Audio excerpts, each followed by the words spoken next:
Hi friends, welcome to Rajahmundry home recipes. ఈరోజు మన ఛానల్లో నేను చూపించిపోయే రెసిపీ కేసరి. ఎప్పుడూ రెగ్యులర్గా చేసుకునే రవ్వ కేసరి కాకుండా ఇలా సేమియా రవ్వ కేసరి చేసుకోండి. నోట్లో వేసుకుంటే వెన్నలా కరిగిపోతుంది, చాలా రుచిగా ఉంటుంది. నేను చెప్పిన ఈ కొలతలు ఫాలో అవుతూ చేస్తే ఫస్ట్ టైం చేసేవాళ్ళు కూడా సేమియా రవ్వ కేసరిని పర్ఫెక్ట్గా చేసుకోవచ్చు. కేసరి చేసుకోవడానికి నేను ఇక్కడ 3/4 కప్ దాకా సూజీ తీసుకుంటున్నా. అదేనండి బొంబే రవ్వ. ఏ కప్తో రవ్వ తీసుకుంటారో అదే కప్తో 1 కప్పు నిండా సేమియా తీసుకోండి. సేమియాను కూడా ఒక బౌల్లోకి వేసేసి పక్కకు పెట్టేసేయండి. స్టవ్ ఆన్ చేసి పాన్ పెట్టి మీడియం ఫ్లేమ్లో పెట్టుకుని 1 టేబుల్ స్పూన్ దాకా నెయ్యి వేసుకోవాలి. నెయ్యి కాస్త మెల్ట్ అయిన తర్వాత మీకు నచ్చిన డ్రై ఫ్రూట్స్ వేసుకోండి. నేను ఇక్కడ జీడిపప్పు, బాదం పప్పు, కిస్మిస్ వేస్తున్నా.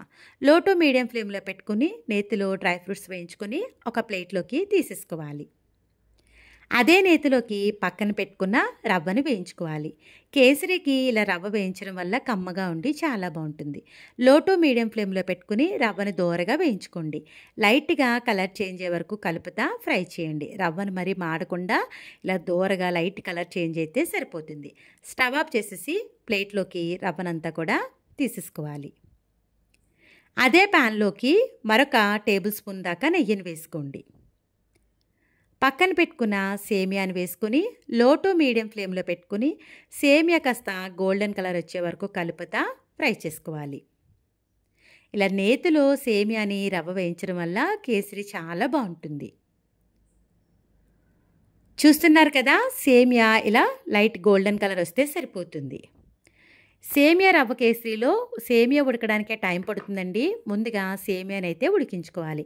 1 కప్పు నిండా సేమియా తీసుకున్నాం. 3/4 కప్ దాకా రవ్వ తీసుకున్నాం కదా, అదే కప్ తోటి 4 కప్పుల దాకా నీళ్లు వేసుకోవాలి. గరిటెతో ఒకసారి అయితే కలిపేసుకోండి.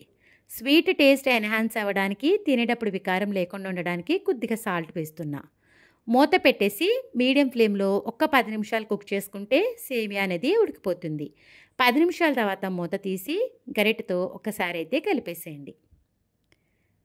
కలిపిన తర్వాత సేమియాని తీసుకుని చేత్తో ఈజీగా బ్రేక్ చేస్తే బ్రేక్ అయిపోతే ఉడికిపోయినట్టు.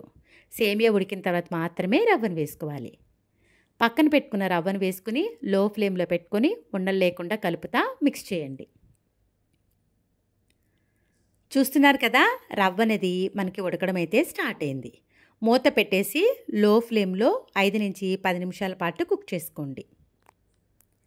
10 నిమిషాల తర్వాత మూత తీసి చూద్దాము. రవ్వ ఉడికిపోయింది కదా, కొంచెం కలర్ఫుల్గా ఉంటుందని ఫుడ్ కలర్ వేస్తున్నా. ఫుడ్ కలర్ అనేది కంప్లీట్గా ఆప్షనలేనండి, మీకు వద్దు అనుకుంటే స్కిప్ చేసేయచ్చు. రవ్వలోకి ఫుడ్ కలర్ అంతా కూడా బాగా కలిసేలాగా మిక్స్ చేసేసుకోండి. ఇలా ఈవెన్గా అంతా మిక్స్ చేసేసుకోవాలి. చూస్తున్నారు కదా, ఇదైతే మనకి కాస్త కలర్ కూడా చేంజ్ అయింది. రవ్వ కేసరి కాస్త రుచిగా ఉండడానికి కొద్దిగా పాలలో కుంకుమ పువ్వు కూడా వేస్తున్నాను. ఎడిషనల్ ఫ్లేవర్ వచ్చి చాలా బాగుంటుంది. ఇలా కలిపేసి 5 నిమిషాలు పక్కన పెట్టేసేయండి. ఫ్రెష్గా దంచి పెట్టుకున్న ఇలాచీ పౌడర్ కూడా వేసుకొని ఇలాచీ పౌడర్ అంతా కూడా బాగా కలిసేలాగా కలిపేసుకోవాలి. ఇలా అంతా మిక్స్ చేసిన తర్వాత ముందుగా పాలలో నానబెట్టుకున్న కుంకుమ పువ్వుని పాలతో పాటే వేసేసుకోండి. పాలంతా కూడా కేసరిలో బాగా కలిసేలాగా లో ఫ్లేమ్లో పెట్టుకుని కలుపుతా 5 నిమిషాల పాటు కుక్ చేయండి. చూస్తున్నారు కదా, పాలంతా రవ్వలో చక్కగా ఇంకిపోయింది. ఇంకొక టేబుల్ స్పూన్ దాకా నెయ్యిని వేసుకుంటున్నా. కేసరిలో నెయ్యి ఎంత బాగా వేస్తే అంత టేస్ట్ అయితే ఉంటుంది.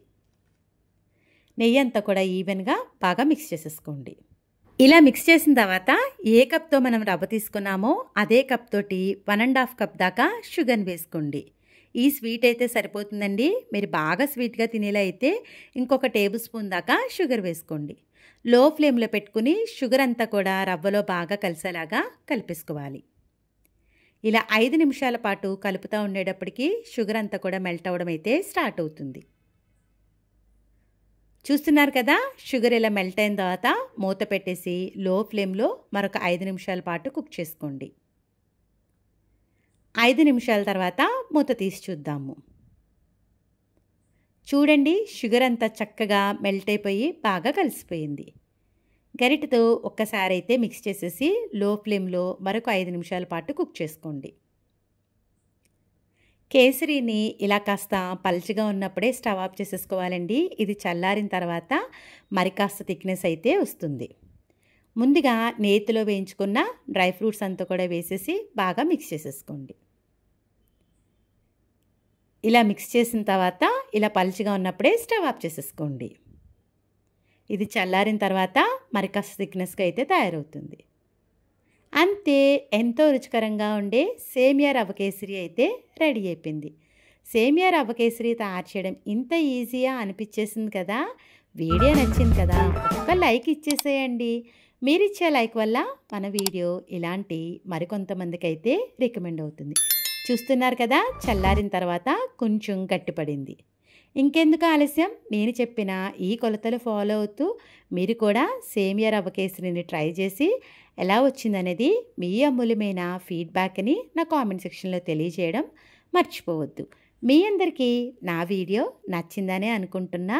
Thanks for watching my video. Please like, comment, share, subscribe my channel.